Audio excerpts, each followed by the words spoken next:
The year was 1882, and the land out west did not care about the people crawling over it. It was a vast, raw thing, a stretch of cracked earth and adamant sky that baked men in the summer and froze them in the winter. It was a place of impossible distances, where a man could ride for 3 days and see nothing but the slow wheel of the sun and the ripple of heat on the horizon. The air was filled with dust and the smell of sage, and at night, the silence was so deep it felt like the breathing of a sleeping god. This was the frontier, a word that sounded like promise back east but tasted like alkali and gunpowder out here. Towns were raw wounds on the prairie, collections of unpainted wood and canvas huddled around a muddy street, a saloon, and maybe, if they were lucky, a church that doubled as a schoolhouse. Forts stood like lonely teeth against the skyline, their walls meant to keep the wildness out, or perhaps to keep the soldiers in. Blood had soaked this ground for generations, the blood of buffalo and the blood of men, the blood of the people who had always been here and the blood of the newcomers who came to claim it. It was a time of brutal conflict and startling discovery, a period balanced on the sharp edge of a knife, caught between what was and what was to be. Inside a train car rattling its way west, the air was thick with the smell of coal smoke, unwashed bodies, and stale despair. Clara May sat pressed against the hard wooden bench, her small valise clutched on her lap. She was 19 years old, and she felt as old as the dust-caked hills blurring past her window. Her world had shrunk to this single, swaying car, filled with rough men in sweat-stained hats and weary women whose faces held the same expression of dull panic that she felt in her own heart. She was a slight thing, with hair the color of corn silk, now plastered to her forehead with grime and sweat, and eyes as gray as a rain-soaked sky. She had not spoken in 2 days, not since she had boarded this train in Missouri, her passage paid for by a man whose face she knew only from a fading daguerreotype, a Mr. Silas Croft. His name felt like gravel in her mouth, the letter in her pocket, tucked inside her worn boot for safekeeping, described him as a prosperous rancher, a God-fearing man in want of a wife. Her father, a man who had long since traded his soul for the contents of a bottle, had called it a blessing, an opportunity. He had accepted the $100 sent for her travel with a trembling, eager hand. Clara knew what it was. She had been sold like a broodmare, sent west to a man who had purchased her, sight unseen. Her mother, a pale ghost of a woman worn down by too many children and too little hope, had slipped her a small silver locket and wept silently into her apron. Then she had pushed Clara toward the door. This was her new life, a life she had not chosen, hurtling toward a man she did not know, in a land that looked like it could swallow a person whole. She tried to pray, but the words felt hollow, lost in the relentless, pounding rhythm of the wheels. Click-clack, click-clack. Every turn was taking her further from the only life she had known, miserable as it had been, and closer to an unknown terror. She was looking for an escape, but this felt like trading one cage for another, perhaps a smaller, darker one. All she wanted was a place to breathe, a moment where she was not someone's daughter, someone's burden, or someone's property. She wanted, though she hardly dared to form the word in her mind, to be free. But freedom seemed as distant and untouchable as the pale, indifferent moon that rose as the sun finally bled out over the western rim of the world. Some 300 miles south, in the borderlands where the Texas plains bled into the New Mexico territory, a man named Tyen worked with a quiet, fluid grace. He was breaking a young dun mare, not with force, but with patience. He moved in the round pen, his body speaking a language the horse understood, a language of pressure and release, of mutual respect. The mare, initially wild-eyed and trembling, was beginning to gentle. Her ears flicked toward him, her breathing evening out. Tien was a man caught between worlds. The white men in the nearby town of Purgatory called him Comanche, a name he understood but did not claim. He was Numunu, one of the people, Or he had been. He had not seen his band in 8 winters. The life he had known, the life of the buffalo hunt in the high plains, was gone, scattered like ashes on the wind. The wars had taken everything. He had seen his people, proud and fierce, ground down by starvation, disease, and the relentless blue-coated soldiers. He lived alone on a small, hard-scrabble ranch tucked into a shallow canyon, a place the white settlers had deemed too poor to farm and too remote to covet. He had a few head of cattle, a small patch of corn, and his horses. The horses were his real currency, his only connection to the life he had lost. He was known in purgatory as the half-wild Indian who could break any horse. And for that service, the white men were willing to trade him flour, salt, and coffee, even as they watched him with suspicion and contempt. His appearance was a challenge to them. He wore his black hair long, parted in 2 braids that hung past his shoulders, though he bound them with simple leather ties, not the otter fur of his warrior days. He wore a canvas shirt and denim trousers, bought from the mercantile, but he moved in them with a silence and purpose that was entirely his own. His face was a map of his past, high cheekbones and a strong nose, his skin the color of burnished copper. His eyes, dark and deep, held the ghosts of too many battles, too much loss. He was haunted, but not by the spirits his people revered. He was haunted by memory. He remembered the smell of the smoke from his burning village. He remembered the high, thin scream of his wife, Tapis Karu, as she fell. He remembered the terrible silence where his son's laughter used to be. He had fought. He had taken scalps. He had been a warrior, feared by his enemies. And for all his strength, he had been unable to save them. Now, he sought only peace. He had left the war behind, walking away from the reservation, that fenced-in square of misery, and striking out on his own. He lived by the white man's rules. Mostly, because to do otherwise was to die. But in his heart, he was still a free man. His goal was not to conquer. Not anymore. It was simply to endure.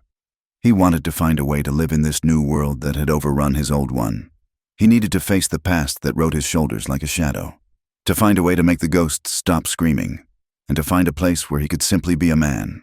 Not a Comanche, not an enemy, just a man, breathing the air, working the land. He gentled the mare, murmuring to her in the low, soft tones of his lost language. A man of profound and terrible stillness, alone under the vast, uncaring sky. Clara May stepped onto the iron steps of the passenger car, her hand trembling on the cold metal rail. The locomotive hissed like a giant serpent, belching thick black smoke that stung her eyes and coated her tongue with soot. The platform in St. Louis was a chaos of noise. Men shouting, trunks thudding, and the mournful wail of the whistle cutting through the damp morning air. Each sound felt like a hammer blow against her resolve.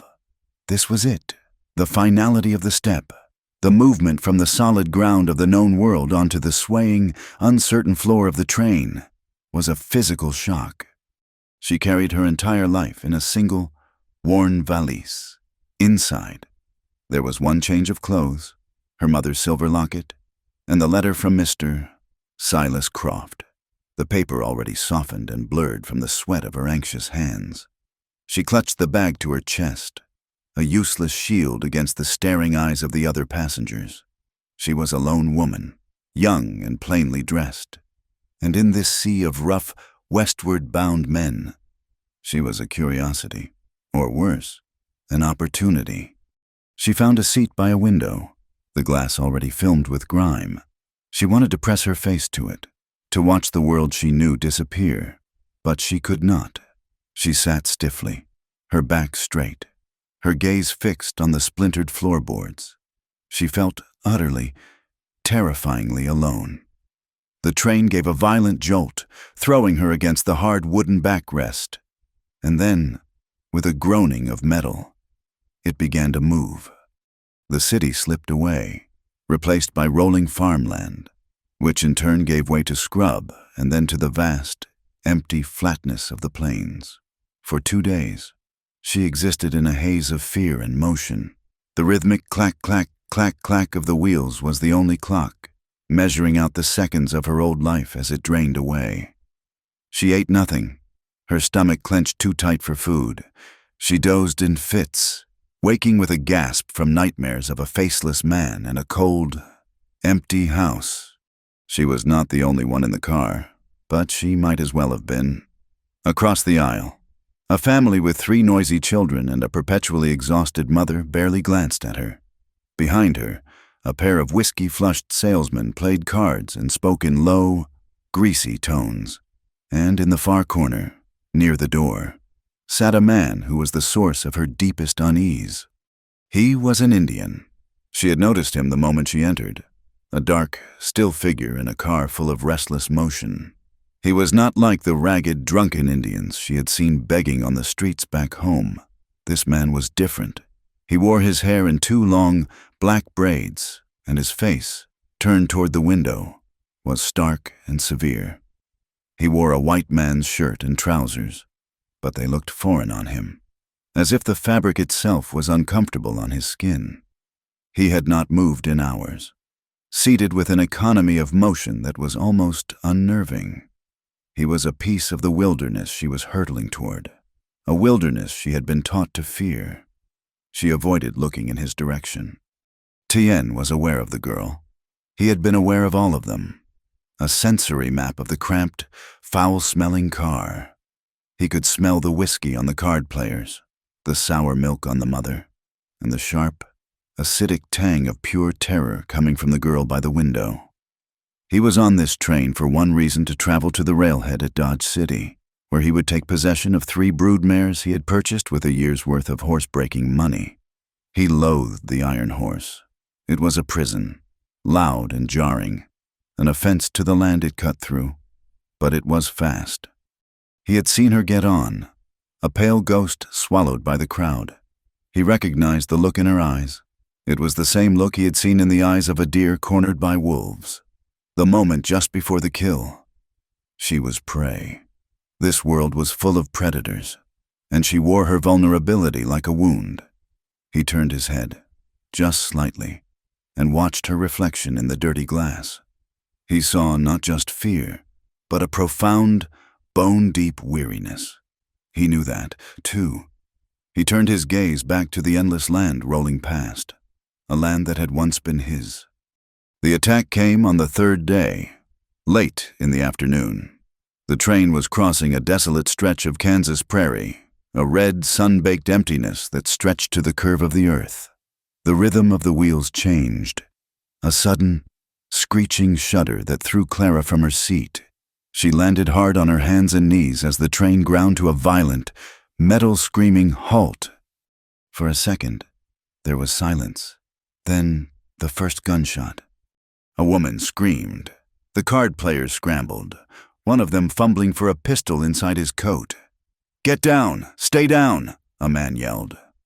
Clara scrambled back to her bench, curling into a tight ball, her eyes squeezed shut, her valise held over her head. She heard the heavy thud of boots landing on the car's platform, then the splintering crash of the door being kicked open.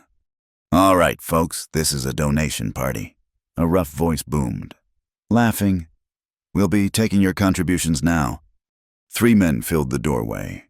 They were caked in dust, their faces hidden by dirty bandanas. They held pistols, and they held them with a casual familiarity that spoke of long, cruel practice. "Wallets, watches, and any pretty things you got," the leader, a big man with a stained duster, shouted. He fired his pistol into the ceiling, and the sound exploded in the confined space. Clara whimpered, pressing herself so hard against the wall she thought her bones might break. The men moved down the aisle, ripping bags from hands, shoving passengers. One of them grabbed the salesman's pistol and threw it to the floor. "None of that, friend." The leader's eyes scanned the car and landed on Clara. A slow, ugly grin spread beneath his bandana. "Well, now," he drawled, walking toward her. "What if we hear a little prairie blossom all by herself?" Clara could not breathe. He was huge, blocking out the light from the window. He smelled of sweat, whiskey, and something metallic. He reached a grimy hand toward her face. "You got anything for me, sweet thing?" She was frozen, a mouse under the hawk's shadow. The movement was so fast it barely registered. It was a blur, a shadow detaching itself from the corner of the car. Tien had not moved when the robbers boarded. He had remained perfectly still, watching, assessing. He knew these types. They were stupid, loud, and dangerous because they were clumsy. He had no stake in the white men's money. Let them rob each other. But then the leader moved toward the girl, and something in Tien, something he thought long dead, snapped. The big man's hand was inches from Clara's cheek when Tien struck. He came from the side, a silent, fluid motion. He did not use a gun. He grabbed the robber's outstretched wrist, twisted it, and used the man's own momentum to slam him face first into the wall. There was a sickening crack of bone and cartilage. The man crumpled to the floor, unmoving. The other two robbers stared, stunned for a half-second. It was all Tien needed. He moved between them. He struck the second man in the throat with the hard edge of his hand. The man dropped his gun, clutching his neck, making a wet, gasping sound. The third man raised his pistol. Tien was already moving, kicking the dropped gun across the floor as he dove, hitting the man low, around the knees. They both went down in the narrow aisle. The robber grunted, trying to bring the pistol to bear. Tien drove his elbow into the man's solar plexus, forcing the air from his lungs in a desperate whoosh. He wrenched the gun from the man's hand and brought the butt of it down, hard, against his temple. The man went limp. It was over in less than 10 seconds. The car was utterly silent, save for the choking gasps of the second robber and the sound of shouting and gunfire from outside the train. Tien rose to his feet in a single, graceful motion. He was breathing easily, his face a mask of calm. He held the captured pistol in his hand, but he held it loosely, his gaze sweeping the car, checking for more threats. Clara slowly uncurled herself. Her heart was a trapped bird, beating against her ribs. She looked at the man who had been a source of terror, this savage in the corner. He was standing over the 3 unconscious or groaning men, a silent executioner. He was the most terrifying thing she had ever seen, and he had just saved her. Her eyes met his. For the first time, he looked directly at her. His eyes were not cold, as she had imagined. They were dark, yes, but they were filled with a deep, ancient fire. He looked at her, and she felt as if he could see right through her skin, past the fear, and into the small, secret part of her that still wanted to live. Tien held her gaze. He saw the raw terror in her, but he also saw the shame. She was ashamed of her fear, ashamed of her weakness. He recognized it. He saw the cage she was in, the bars of it built from other people's expectations and other people's cruelty. He saw a flicker of that same desperate, wild need for freedom that lived in his own chest. He did not smile. He did not offer a word of comfort. He simply looked at her, acknowledging her.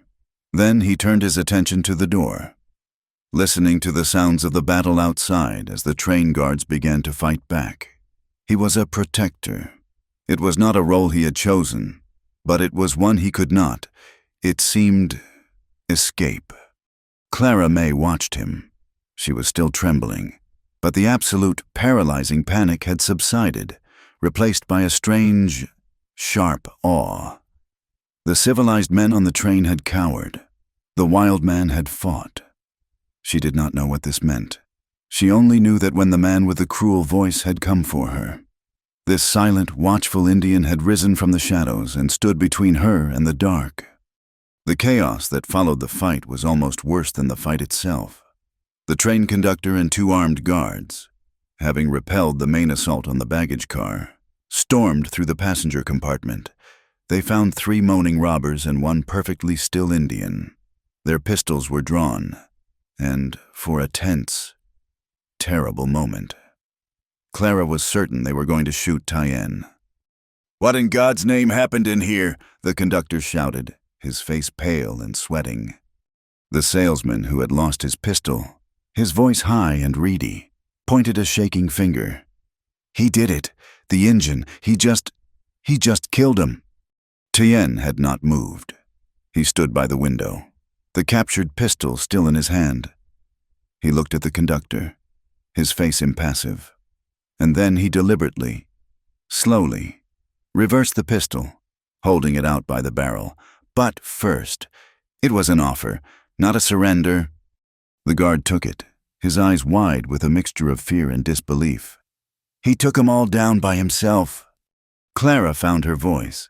It was a thin, trembling thing, but it cut through the murmuring. "He saved us," she said. That one, he was coming for me. He saved me." All eyes turned to her. The girl who had not spoken in 3 days had found her tongue. The conductor looked from her to Tyen, then at the man Tyen had hit first. The robber's face was a ruin of blood and broken bone, but he was breathing, as were the other two. "Well," the conductor said, clearly at a loss. He holstered his pistol. "Get 'em tied up. We're behind schedule. We'll hand these bastards over to the marshal at the next stop." For the next several hours, as the train lurched back into its rhythmic pounding, an invisible circle formed around Tyen and Clara, the other passengers, their immediate gratitude warring with a lifetime of ingrained prejudice, wanted nothing to do with the man who had moved with such lethal silence. They huddled in the far end of the car, their voices low, casting fearful, sideways glances. They were more afraid of their savior than they had been of the robbers. Tyen returned to his corner, but the corner no longer felt the same. Clara, after a long, agonizing debate with herself, finally stood. She walked on trembling legs across the aisle. She sat on the bench opposite him, not beside him, but near. She had nothing to offer. She had nothing to say, but she sat there, a silent sentinel, as if her small, trembling presence could somehow repay the debt. He did not look at her, but he knew she was there. He could feel her, like the warmth of a small fire in a cold, dark room. The day bled into night, and the next day dawned. The train stopped, took on water, disgorged the robbers to a startled-looking town marshal, and moved on. The other passengers watched, their faces a mixture of relief and suspicion. As Tyen remained on the train, Clara finally spoke again. The word came out in a whisper. "Thank you." He turned his head slowly and looked at her. His dark eyes held no softness, but they held an assessing calm. He gave a single, short nod. She tried again, desperate to fill the silence, to make a connection. "My name is Clara May." He said nothing for a long time, and she thought he would not answer. He turned his gaze back to the window, to the endless, rolling plains. "Tyen," he said, the name spoken to the glass, not to her. She repeated it in her mind. "Tyen." It felt strange on her silent tongue, a sound from a world she did not know. "You are traveling alone," he stated. It was not a question. "Yes," she whispered. "Why?" The question was simple, direct, and it cut through her careful defenses. A lady was not supposed to be traveling alone. A lady was not supposed to be asked such things by a man like him. But the rules of her old life felt thin and absurd out here. I am going to meet my future husband," she said.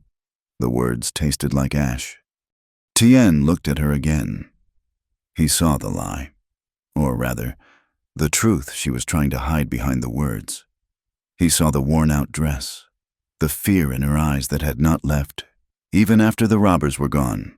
He saw the valise clutched on her lap as if it held the crown jewels, when he knew it held only rags and a desperate hope. "A man you do not know," he said. Clara's head snapped up. Her gray eyes widened. "How did you know?" "It is in your face," he replied, his voice low. "You are not running to something. You are running from something, but you have been put in another trap." His words struck her with the force of a physical blow. He had seen it. This man, this stranger, had looked at her and seen the precise, terrible shape of her life. She had no reply, no defense. She could only stare at him, her vulnerability laid bare. He looked away, turning his face back to the land. "I know this look," he said, so quietly she had to lean in to hear him. "My people, they had this look when the bluecoats came, when the world ended." They sat in that shared, heavy silence for hours.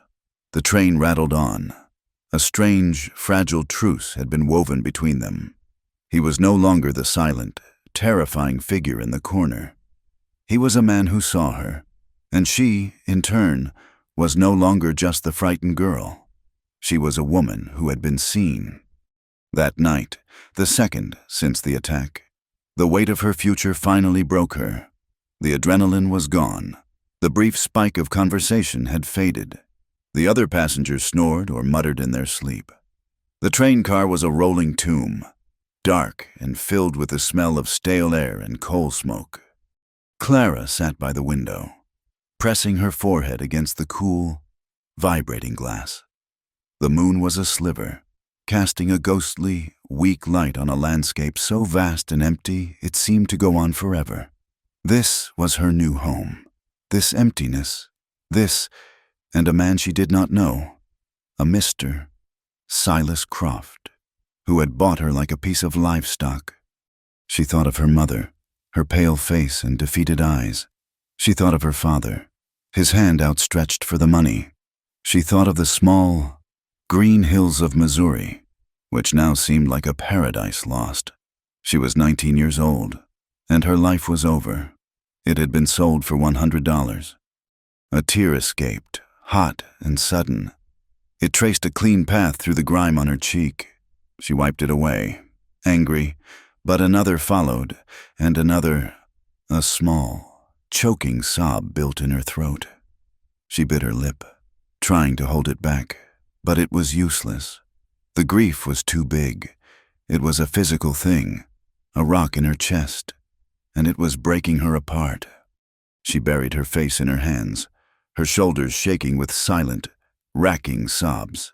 She was crying for her lost childhood, for her stolen future, for the utter, crushing aloneness that was her entire world. A shadow fell over her. She did not look up, too deep in her misery. Tien had been watching her. He had seen the way her hands clenched, the way her breathing hitched. He had seen the fight, and he had seen the moment she lost. He moved from the opposite bench and sat beside her. He did not touch her. He did not speak. He just sat there, his presence solid and warm, a living thing in the dead of night. He smelled of leather and dust and something wild and clean, like the sagebrush after a rain. His silence was a strange comfort. He was not telling her to be quiet. He was not offering her false pity. He was simply there. He was bearing witness. The sobs quieted, but the tears still flowed. She lifted her head, her voice a raw whisper, broken by shame. I cannot do it." She was not speaking to him, but to the darkness. "He is waiting for me, this man. I must be his wife, and I cannot." She turned to him then, her face a pale, tear-streaked ruin in the moonlight. "I am so afraid. He will. I do not know what he will do, but I am not what he wants. I am not anything." Tien looked at her for a long time. His face was unreadable, a mask of shadows. His people were not soft. They lived hard lives and died hard deaths, but they did not sell their daughters. He lifted his hand. It was large, the skin calloused, the knuckles scarred. Clara flinched, a small, involuntary movement, a lifetime of anticipating a man's anger. He saw the flinch. His hand stopped, hovering in the air between them. He waited. His stillness was absolute. Slowly, as if in a dream, she leaned forward, just a fraction of an inch. closing the distance. She did not know what she was doing. She only knew she could not bear to be alone for one more second. His hand, so rough, was impossibly gentle. His thumb moved to her cheek, not to wipe the tear, but to catch it. He brushed the moisture from her skin. He looked at the tear glistening on his thumb in the pale moonlight. Then he leaned in. His braided hair brushed her shoulder. His breath was warm on her skin. Clara's heart hammered so hard she thought it would break her ribs. She was not afraid. She was something else, something she had no name for. He touched his lips to her cheek, where the tear had been.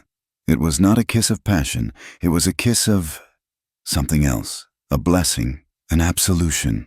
He tasted the salt of her grief. He kissed the wet track from her eyelid. He kissed the tear from her other cheek. His lips were soft, warm, and firm. He kissed every tear, taking her sorrow into himself. She had stopped crying. She was barely breathing. Her hands, which had been clutching her valise, were open in her lap. He pulled back, just enough to look at her. His dark eyes held her. "You are not alone," he whispered. His voice was a low vibration that she felt in her bones. "He will not have you." It was not a question or a comfort. It was a promise, an oath. "I will protect you." Clara looked at him, truly seeing him for the first time. He was not a savage. He was not a white man. He was Tien, and he had just given her back her life, even if only for a moment. A new, sharp conflict pierced through her numbness. This feeling, this warmth in her chest, was a sin. She was promised. She was bought. Her duty was to Mr. Silas Croft. To feel this gratitude, this strange, powerful pull toward a man like Tien, was a deep and terrible shame. It was a betrayal of the very world that was betraying her. She felt her face flush, a heat that had nothing to do with tears. She was torn between the duty she loathed and the freedom this man's presence offered, a freedom that felt more dangerous than any cage. The train's whistle screamed, a long, mournful sound that echoed the hollowness inside Clara's chest. The rhythm of the wheels slowed, the clack-clack giving way to a groaning, metallic sigh. They were stopping. Tien rose in one fluid motion. He had not slept, but had watched the land change, recognizing the ridges and dry arroyos of his own territory. This was purgatory. His stop. Clara watched him, her heart seizing. This was her stop, too. The letter in her boot, the one from Mr. Silas Croft, had named purgatory as the end of the line, the end of her journey, the beginning of her servitude. Tien looked down at her, the moment from the night before, his lips on her skin. The impossible promise hung between them, thick and unspoken. He gave a short, sharp nod toward the door. "We are here." He gathered his small roll of belongings. He did not own a valise. He moved to the door and stepped out onto the platform, not waiting for the iron steps to be placed. He turned, expecting her to follow. Clara grabbed her own bag, her hands slick with sweat. She fumbled at the door, her legs feeling like lead. She stepped out into the blinding white sunlight of the high plains. The air was thin and hot, smelling of dust and something metallic.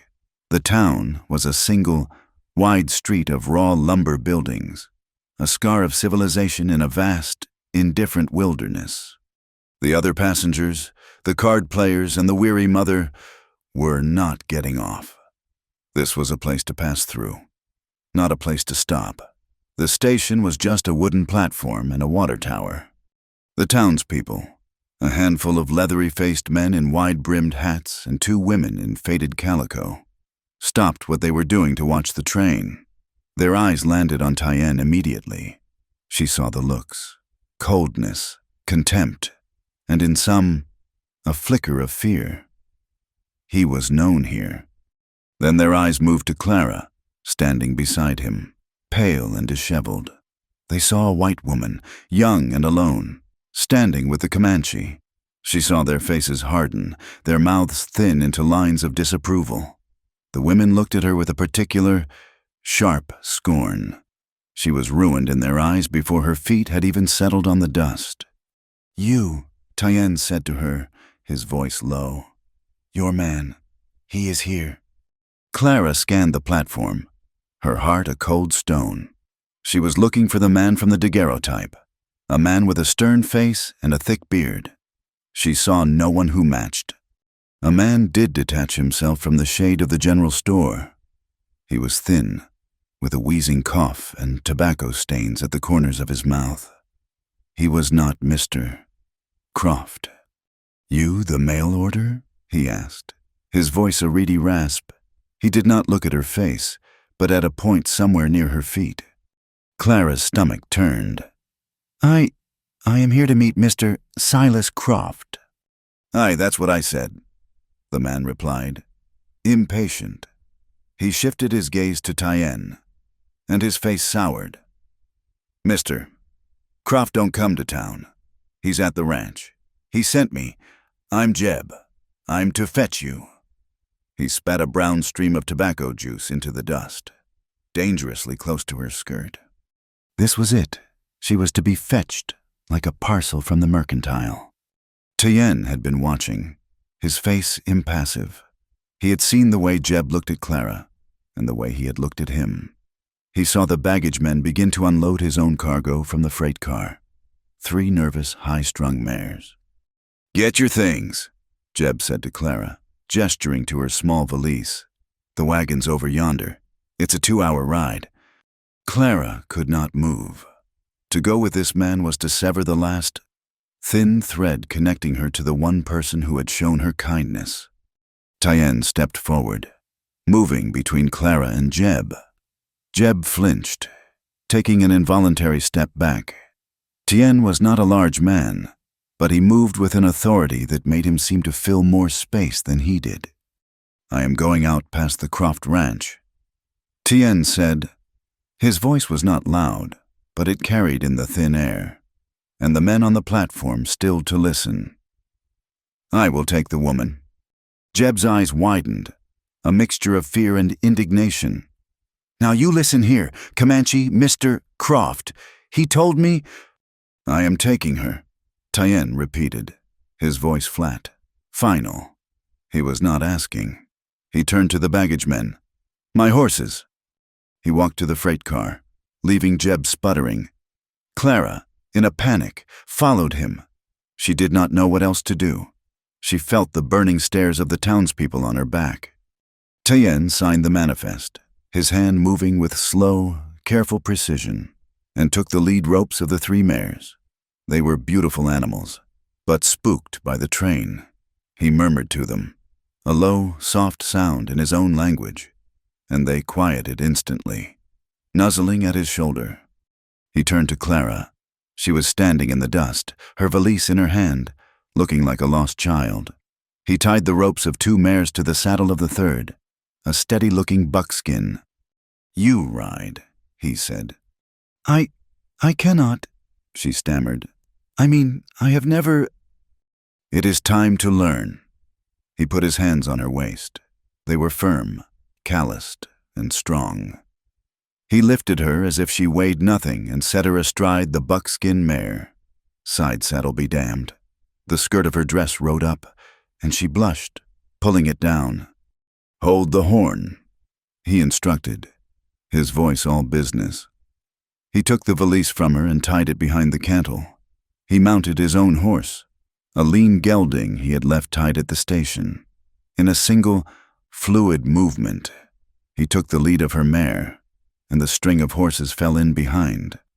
"Wait!" Jeb yelled, running up to them. "You cannot do this, mister. Croft will have my hide. He'll have yours, too. Injun!" Tyen looked down at him from the height of his horse. His face was granite. "Then you had best hurry back to your master and tell him we are coming."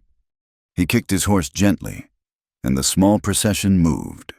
They rode straight down the main street of Purgatory, past the saloon, past the staring, silent faces, and out into the vast, sun-baked emptiness that surrounded the town. For the first hour, they rode in silence. The shock of her defiance, of his defiance, left Clara numb. She was riding, she was on a horse, a thing she had only seen from a distance, and she was not falling. The mare he had put her on was steady, its steps sure. Tien rode just ahead and to the side, leading her horse, placing his own body between her and the hard, open country. He was, as the prompt in her mind had whispered, her protector. The silence was not empty. It was filled with the rhythmic clip-clop of the hooves, the creak of leather, and the soft whistle of the wind through the sagebrush. This silence was alive. It was better than the chattering, judgmental silence of the town. "You are afraid," he said, not looking back. "Yes," she admitted, her voice small. "Of the horse?" "No," she said, surprising herself. "Not of the horse. Of the man, Croft." "Yes." He said nothing for another mile. The land was changing, rising into low, rocky hills, canyons cutting through the red earth. "He is a hard man," Tien said, as if to himself. "He measures his land in dollars, and his life in fences. He believes in what he can own." He paid for my passage," she whispered, the shame of it rising in her throat. "He paid $100. Tien turned in his saddle to look at her fully. His dark eyes burned into her. "I paid $200 for the mare you are riding. Does that mean I own her soul?" Clara stared at him, unable to answer. "She is a living thing," he said, turning back. "She has spirit. I do not want to break it. I want it to join with mine. That is what it means to ride." He does not understand this. He thinks a rope and a brand is all there is. Clara felt a small, strange flower of hope begin to bloom in her chest. This man, this savage, understood things the men of her world did not. He understood spirit. They rode on. As the sun reached its zenith, he pointed to a dark gash in the earth to the south, a canyon shaded by cottonwoods. "My home," he said. She looked. It was simple, quiet, and from this distance, it looked safe. It was the first place in this entire country that had not looked like a threat. "We are close," he said. Another hour passed, and they crested a high, barren ridge. Below them, in a wide, wind-scoured valley, was the Croft Ranch. It was not a home, it was a fortress, a large, joyless-looking house, built of sod and rough-hewn timber, sat surrounded by a complex of barns, corrals, and fences. There were no trees, no flowers. There was only dust, wind, and the sound of distant, lowing cattle. As they rode down, the man himself emerged, Silas Croft.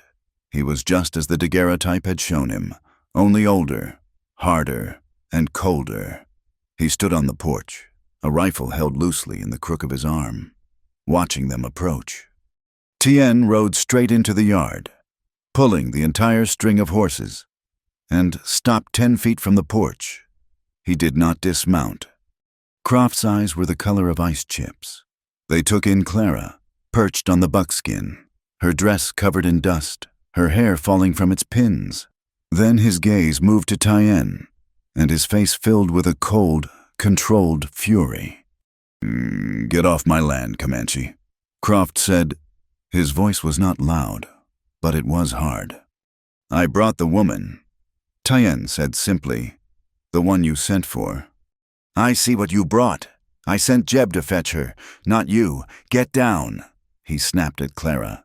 "Get off that horse. You are late. Your appearance is a disgrace." Clara fumbled with the reins, her legs shaking. She slid awkwardly from the horse, landing on her feet with a jolt. She clutched her valise, which Tien had untied and dropped to the ground. "She is not a good rider," Tien said, his voice level. "She will need a gentle horse." Croft's lip curled. "What she will need, Indian, is none of your concern. She is my concern now. My property. I paid for her, and I will thank you not to touch my property." He stepped off the porch, his hand tightening on the rifle. "Now, I will say it one last time. Get off my land." The air was electric. Clara stood frozen between the two men. One represented the law, the order, the world that had bought and sold her. The other represented the wild, the unknown, and the only kindness she had known in months. Tien looked at Croft, a long, assessing look. Then his gaze shifted to Clara. He saw the terror in her eyes, but he also saw the new, tiny spark he had fanned. She was not the same girl who had gotten on the train. "Is this where you will stay?" he asked her, ignoring Croft. This was the question, her moment of choice, but it was not a choice. The man with the rifle owned her.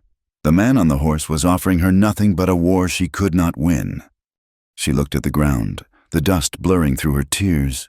She nodded, a tiny, jerky movement. I must."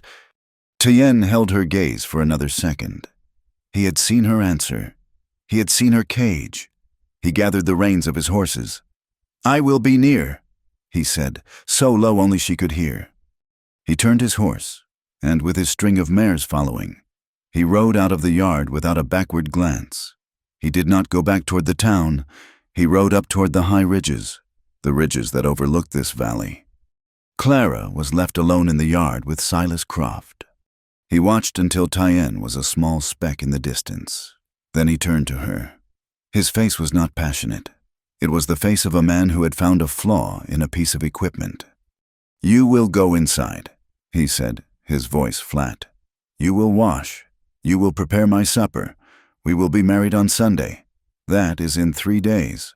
And you will not, ever, speak to that Comanche again. You are my wife now, Clara May. You will learn your place." He turned and went inside, leaving her standing in the dust. She looked at the cold, dark house. Then she looked up at the high ridge, where a lone rider was now silhouetted against the setting sun. He was watching. She knew he was, and she realized, with a cold, sinking dread, that the real danger was not the man on the ridge. It was the man in the house. The house was not a home. It was a prison made of sod and silence. For 2 days, Clara existed in a state of muted terror, moving through the cold, sparsely furnished rooms like a ghost. Silas Croft was a man of rigid, joyless routine. He rose before dawn, ate the simple, joyless meal she prepared, and then rode out, his rifle always in its scabbard, his face a mask of cold possession. He did not touch her. This she had feared above all else, but his coldness was a different kind of violation. He did not speak to her, except to issue commands. "The stew is thin. The floor is not clean. Your hair is unkempt." He watched her with the assessing eye of a man who had bought a piece of a livestock and was finding it wanting.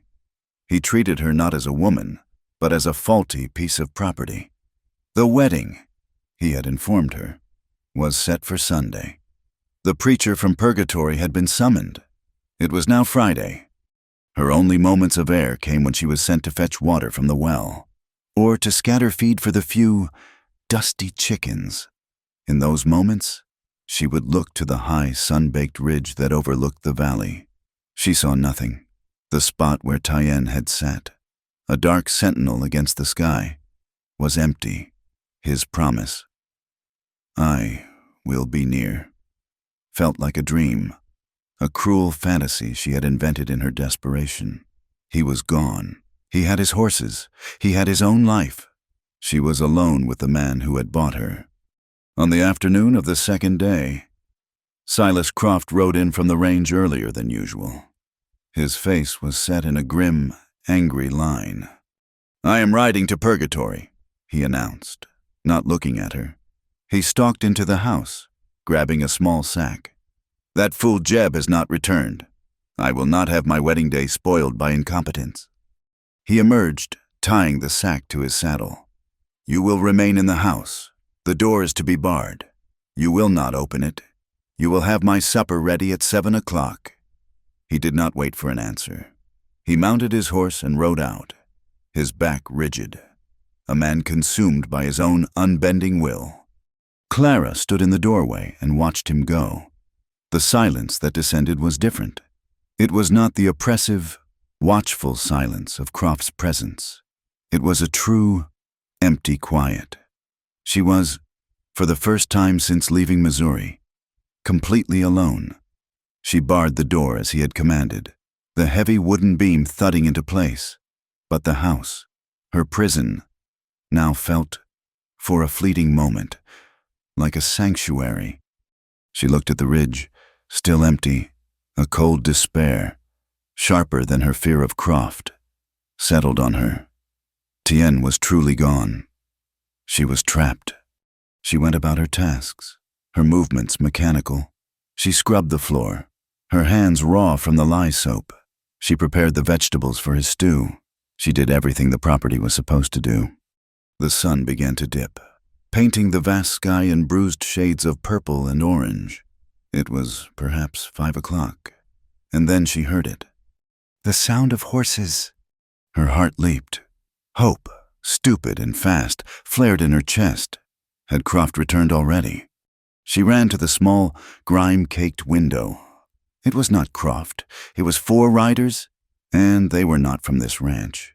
They were rough, bearded men, their clothes stiff with dirt. They rode with a loose-limbed arrogance, their rifles held in their hands, not in scabbards.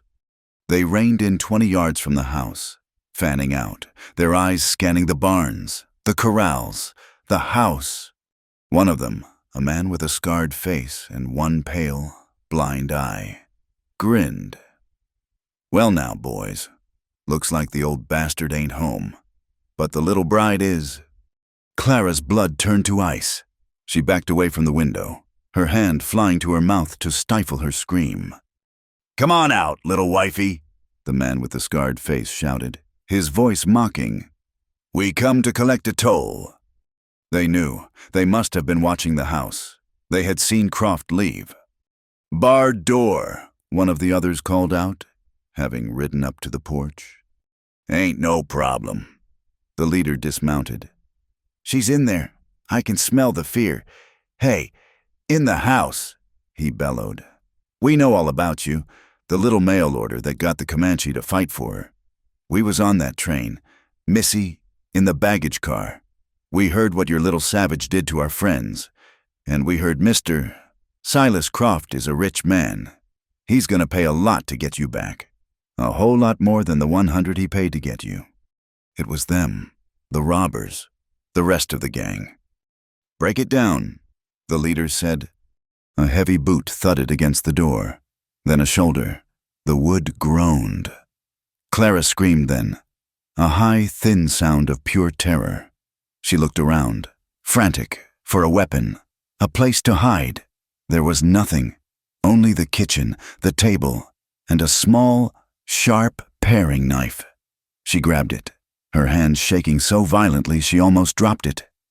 The door crashed open, the bar splintering, and they were inside. The leader with the blind eye, and 2 others. The 4th was waiting outside with the horses. "Well now," the leader said, his one good eye raking over her. He saw the tiny knife. He laughed, a short, ugly bark. He lunged and grabbed her wrist, twisting it. The knife clattered to the floor. "Feisty. I like that." He dragged her out of the house, her feet scrambling in the dust. "Get her on a horse," he snapped. A hand grabbed her waist, and she was thrown bodily onto a horse, in front of one of the other men. He wrapped a thick, foul-smelling arm around her, pinning her arms. "Let's ride," the leader yelled. "We'll be 10 miles into the canyons before Croft even smells his supper burnin'." They spurred their horses, and the ranch fell away.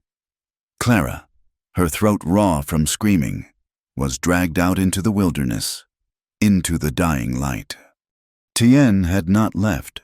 He had been on the ridge, so far back and so well concealed in the rocks that a man would have to be Comanche himself to see him.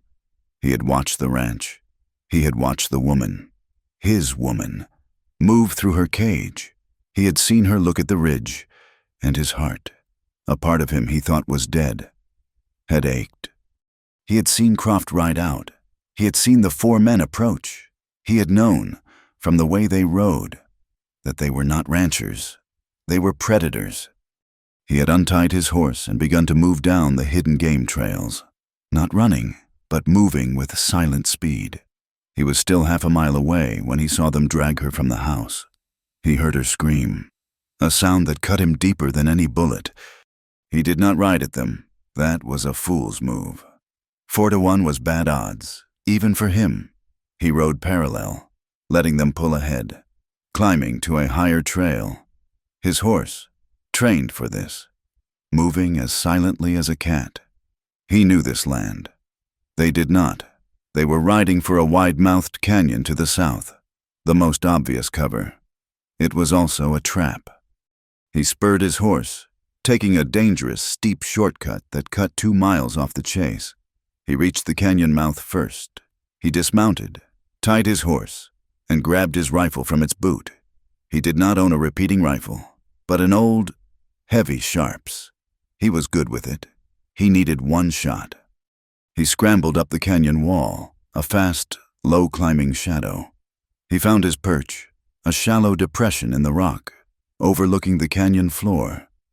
He laid his rifle on the stone, sighted down the long barrel, and waited. They came in, just as he knew they would, their horses kicking up dust. They were laughing, confident. They were already dividing Croft's money. "She's a pretty little thing, ain't she?" said the man holding her.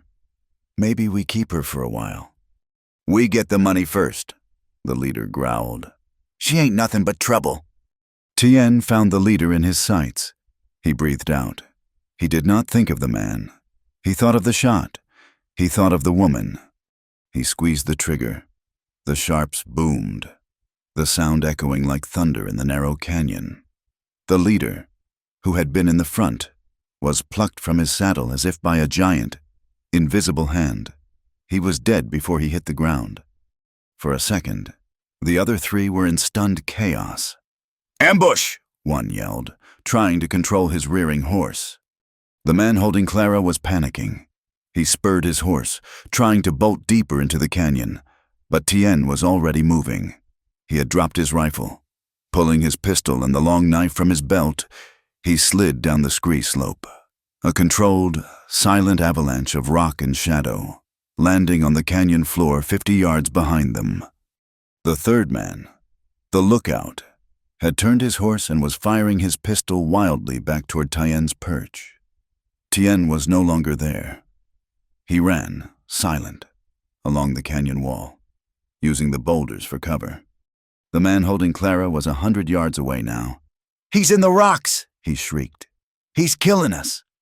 "Go get out, I'll hold him!" the 3rd man yelled, turning his horse to face the shadows. Tien stepped out. He and the 3rd man saw each other at the same time. The man's pistol bucked in his hand. Tien felt a hot, searing line of fire cross his side, as if a branding iron had been laid against his ribs. He did not flinch. He raised his own pistol, took careful aim, and shot the man in the chest. The man slumped, fell from his horse, and was still. Tien leaned against the rock, his side a sheet of fire. He was bleeding. He looked down the canyon. The last one. The one with Clara. The man holding her had stopped. He heard the second shot, then the silence. He was alone. He turned his horse and saw Tien, a lone figure, leaning against the rock. "Injun!" he screamed, his voice cracking. "It's you, you son of a bitch! I'll kill her!" He drew his pistol and pressed the barrel to Clara's head. "Throw it down! Throw down the gun or she dies right now!" Clara was weeping, her body rigid with terror. She looked at Tien, his face a grim mask of pain, a dark stain spreading across his shirt. "No," she whispered. "Tien." Tien looked at the man. He saw the shaking hand, the wild eyes. The man was terrified, and a terrified man was a stupid, fast trigger. He could not risk the shot. Slowly, deliberately, Tien let his pistol drop from his hand. It clattered on the rocks. "The knife!" the man shrieked. Tien pulled the long knife from his belt and tossed it to the ground. "Now what, Injun?" the man sneered, his confidence returning. "Not so tough now. I'm gonna kill you. I'm gonna kill you. And then I'm gonna take her. You hear me?" He started to spur his horse toward Tien, his pistol still aimed at Clara's head. "No," Tien said, his voice low. "What did you say?" the man said, pulling his horse to a halt 10 yards away. "I said, no," and Tien spoke a single, sharp word in his own language. It was not to the man, it was to the horse. The horse he had put Clara on at the station, the steady buckskin mare. The man had stolen it from Croft's ranch. Not knowing. The mare, trained by Tien, her spirit joined to his, heard his voice. The command was sharp. "Stop, rear." The horse planted its feet and went up, screaming, its front hooves lashing the air. The robber was thrown off balance. His arm flew up, his shot going wild, exploding into the sky. He lost his grip on Clara, and she tumbled from the horse, landing hard in the dust. The man fought the horse, which was bucking and spinning, terrified by the gunshot. It was all the time Tien needed. Despite the fire in his side, he lunged. He did not go for his pistol. He grabbed the knife from the dust and closed the distance in 3 long, silent strides. The man, still fighting the horse, saw him coming. He tried to bring his pistol down. He was too slow. Tien was on him, a silent, copper-skinned fury. He drove his shoulder into the man's chest, knocking him from the saddle. They fell together in a tangle of limbs. The man screamed, a high, pig-like squeal, bringing his pistol up. Tien grabbed the man's wrist, smashing it against a rock. The pistol flew free. Tien's knife flashed, once, twice, a wet, gurgling sound, and then silence. Tien rolled off the body, his breath coming in ragged, painful gasps. The fire in his side was a raging inferno. He tried to stand, but his legs betrayed him. He staggered and fell against the canyon wall, sliding down into a sitting position. The dark, wet stain on his shirt was spreading. Clara had scrambled to her feet. The world was spinning. The canyon was filled with the smell of gunpowder and blood. She saw the 4 dead men. She saw the horses, scattered and wild-eyed. And she saw Tien, slumped against the rock, his eyes closed, his face pale beneath his dark skin. "Tien." She ran to him, stumbling over the rocky ground. She fell to her knees in front of him. His shirt was soaked. It was so much blood. "He shot me," he whispered, his voice a dry rasp. He tried to smile. It is just a scratch." "No," she said, her voice shaking. She tore a piece of her petticoat, her hands clumsy, and pressed it against the wound. He gasped, his body arching in pain. "You are hurt," she said, stupidly, the tears blurring her vision. "You are hurt." She looked at him, this man who had fought 4 men for her, this man who had dropped his weapons, who had been willing to die for her, this man who had been shot, for her. He had saved her from the robbers on the train. He had kissed her tears. He had stood between her and Silas Croft. And now, he had spilled his blood for her. The shame, the guilt, the confusion, all of it vanished. The world of Silas Croft, of her father, of duty and property and being sold. It burned away in the hot canyon wind. There was only this man, his pain, his sacrifice. She realized it with a clarity that was as bright and sharp as the pain on his face. She loved him. It was not gratitude. It was not fear. It was love, a terrifying, all-consuming, and utterly freeing love. She had been looking for escape. She had been looking for freedom. She had not understood. Freedom was not a place. It was not an absence of bars. Freedom was this man, this choice. You must run, he panted, his eyes struggling to focus on her. "Croft, he will find." "Hush," she whispered, her voice no longer shaking. It was firm. She pressed her hands harder against the wound. "He will not find us, and I am not running."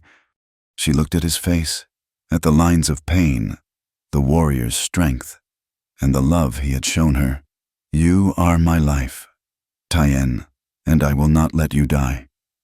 She was no longer the girl from the train. She was the woman who would save him. The canyon was a trap, and the sun was dying.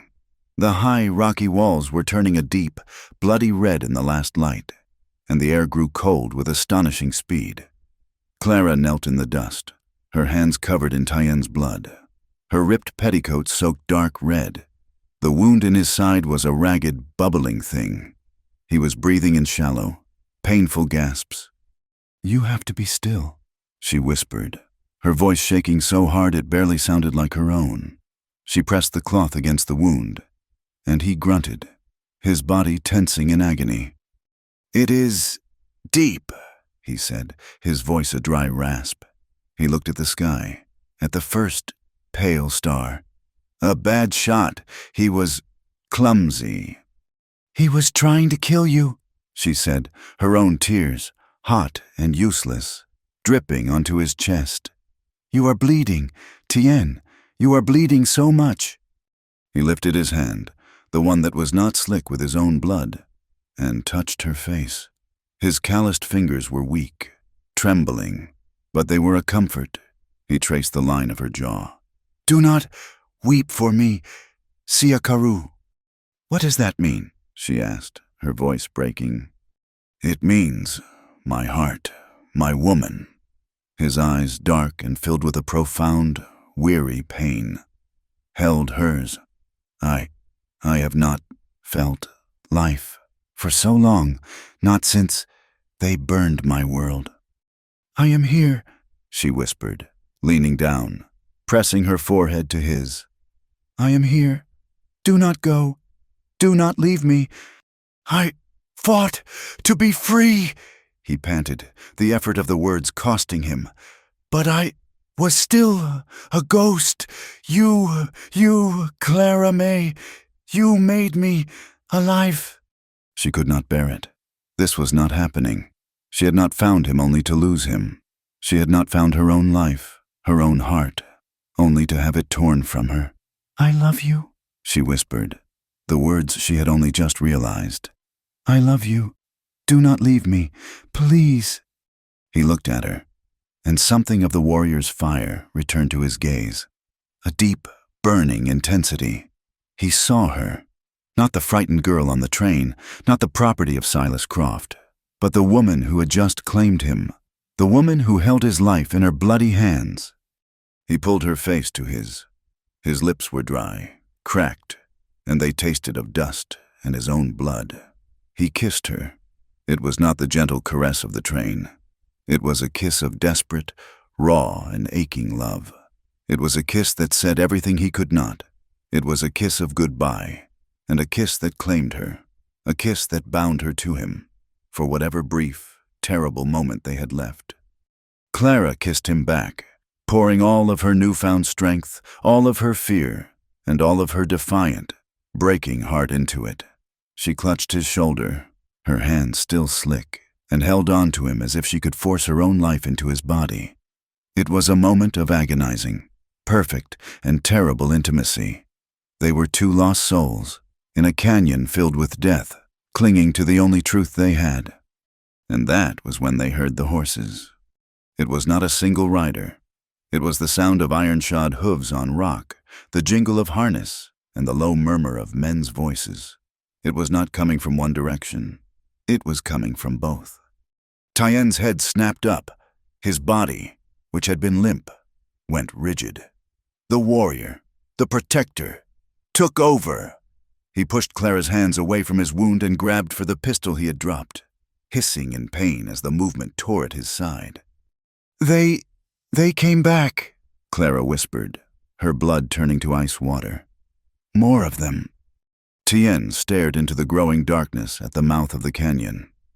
"No," he said, his voice a low growl. "Not the same. These are More. Shadows detached themselves from the rocks. 6 riders fanned out, blocking the eastern end of the canyon. From the west, from the way they had come. 3 more. They were trapped. A man rode forward. He was tall, wearing a long duster, and he sat his horse with a casual arrogance. He was not one of the men from the train. This man was different, colder. He stopped 30 yards away, just out of pistol range, and looked at the scene.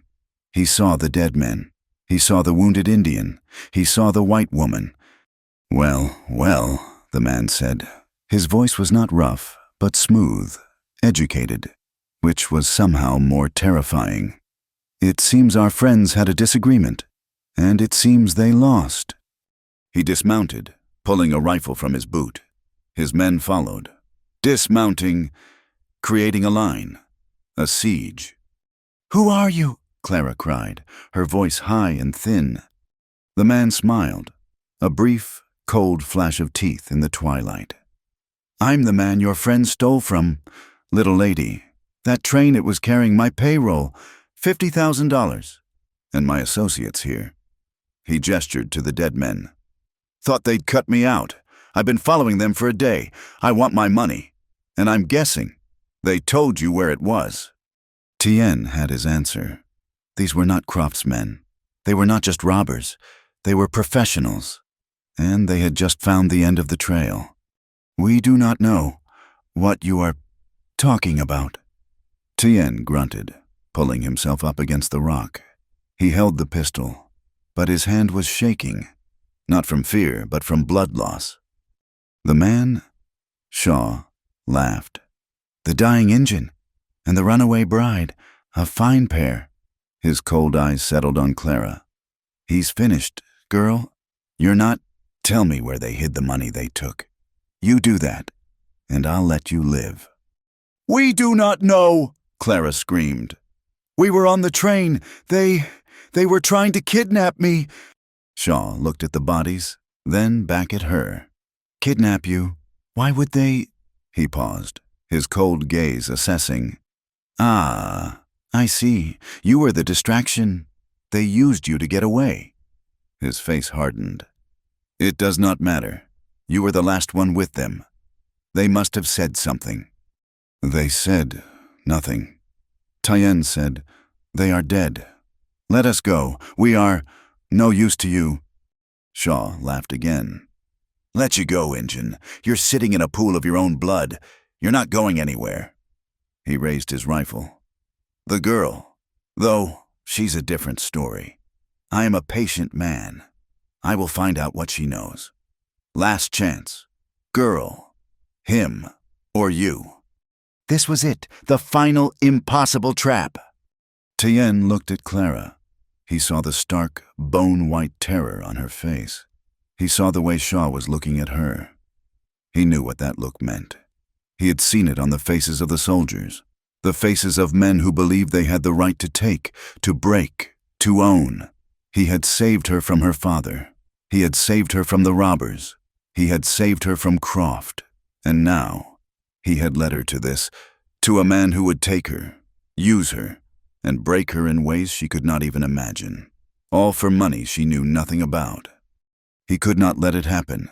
He had promised, "I will protect you." His side was a roaring fire. He was dizzy. He could not fight 9 men. He could not even stand. But he could make one last choice. He would not let her suffer that. He would not let her be taken. He looked at her, his dark eyes filled with a love so profound, so agonizing. It was a physical pain, worse than the bullet. "Clara May," he whispered. "No," she said, seeing the look in his eyes.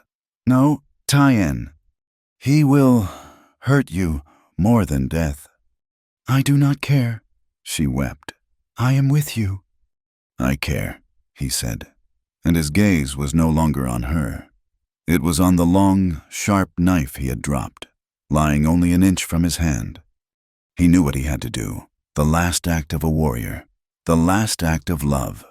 He could not let her be captured. He would save her soul, the only way he had left. He would send her to the spirit world. and he would follow, one heartbeat behind. He reached for the knife. Clara saw the movement. She saw his face, a mask of pure, unadulterated agony. The decision, the terrible final decision. He was going to kill her, to save her. "No!" she screamed, a sound that was not human, a sound of pure, raw, defiant life. She did not cower. She did not weep. She grabbed the pistol from the dead robber nearest her. A heavy, cold Colt. She stood up, her small frame shaking, and she pointed it at Shaw. "You will not have him," she shouted, her voice ringing in the canyon. "And you will not have me. We are not your property. We are not your distraction." She did not know how to fire it. She did not know if it was loaded, but she stood, a pale, blood-streaked, avenging angel, placing her body between the man she loved and the men who had come to end them. Her action, so sudden, so fierce, stunned everyone. Shaw, his rifle half raised, stared at her. His men, who had been relaxed, gripped their weapons. Tien stared at her, his hand frozen, hovering over his knife. The fog of his pain, the dark despair of his decision, cleared. He saw her, her fire, her will. She was not a victim. She was not a tear-stained girl. She was a warrior. She had chosen. She had chosen life. His decision was made. He would not take her life. He would fight for it. He would die for it. But he would not be the one to end it. He pushed the knife away, with a groan that was torn from the very depths of his soul. He used the rock to pull himself up, just a few inches. He raised his pistol, his arm shaking, and pointed it at the man closest to Shaw. "9 of you," he breathed. "And 2 of us." He smiled, a terrible, bloody grin. "The odds, they are almost fair." He would not die as a ghost. He would die as a man, beside his Siakaru. This was the last battle. Shaw, seeing the sudden, defiant turn, lost his smile. He saw the wounded Indian, now armed. He saw the girl, her eyes blazing, her pistol unwavering. They were not surrendering. They were not broken. "Fools!" Shaw sneered, and he chambered around. "Kill the Injun! Take the girl!" The canyon exploded with gunfire. The world dissolved into a chaos of white smoke and thunder. The muzzle flash from Tien's pistol was a bright yellow star in the dusk, and Clara saw a man on the far left, one of Shaw's men, clutch his chest and topple over. Clara, in pure, unthinking reflex, pulled the trigger of the heavy Colt. It exploded in her hand. The recoil so violent it tore the pistol from her grasp and sent a shock of pain all the way to her shoulder. The bullet went wild, screaming off the canyon wall far above their heads. But it was enough. The return fire was not a careful aim, but a panicked volley.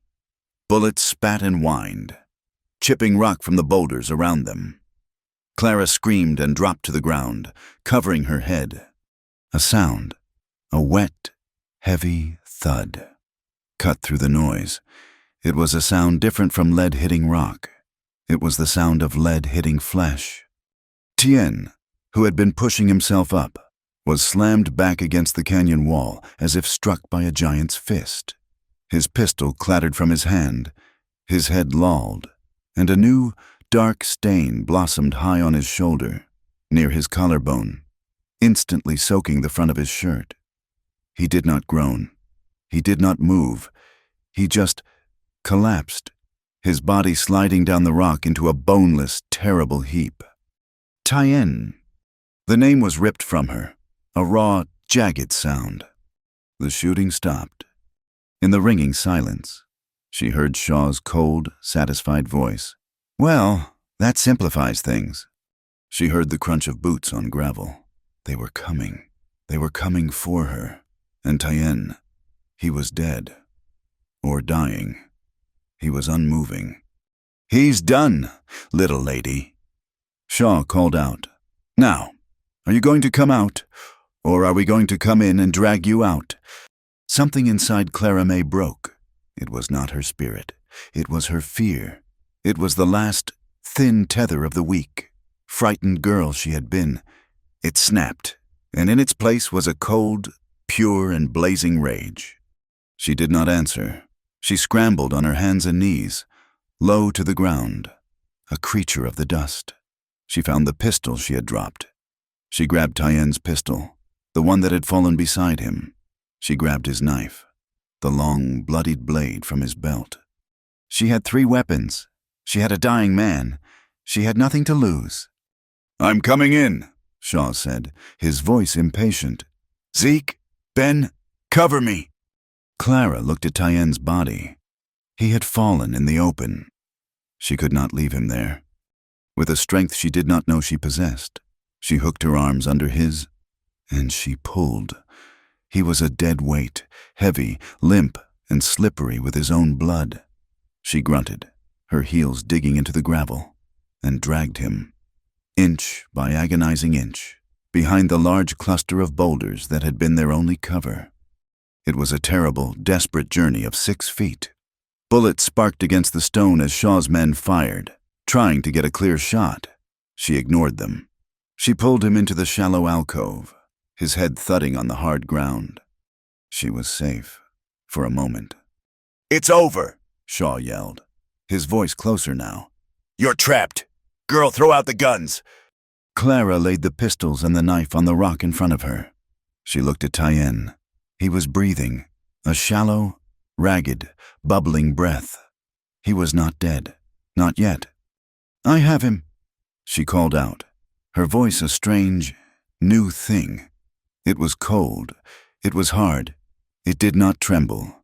"You want me. You come for me. But I have 2 pistols, and the first man who shows his face, I will kill him. I swear it." There was a long silence. Then, Shaw's cold laugh. "You hear that? Boy's a little prairie blossom thinks she's a gunfighter." "She's only got 2 shots, another voice muttered. "Stay back," Clara screamed, and she fired one of the pistols, not at them, but at the rock face above their heads. The ricochet whined, a high, thin, angry sound. They scattered, cursing. "Damn it!" Shaw's voice was no longer amused. "She's just like him, a wildcat." He was angry. He was being delayed. He was a professional, and this was an embarrassment. "Spread out," Shaw commanded. "We'll rush her from 3 sides. She cannot get all of us." Clara heard their boots scrambling. Men moving left, men moving right. They were climbing. They were going to get above her. She was going to die, and they were going to take Tyenn's body, and they were going to... No. She looked at Tyenn, at his pale, beautiful, warrior's face. He had fought for her. He had been willing to die for her. He had been willing to kill her, to save her. "I am sorry," she whispered to his unconscious face.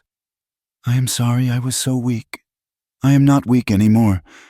She laid one pistol down, its muzzle pointing toward the pass. She took the other.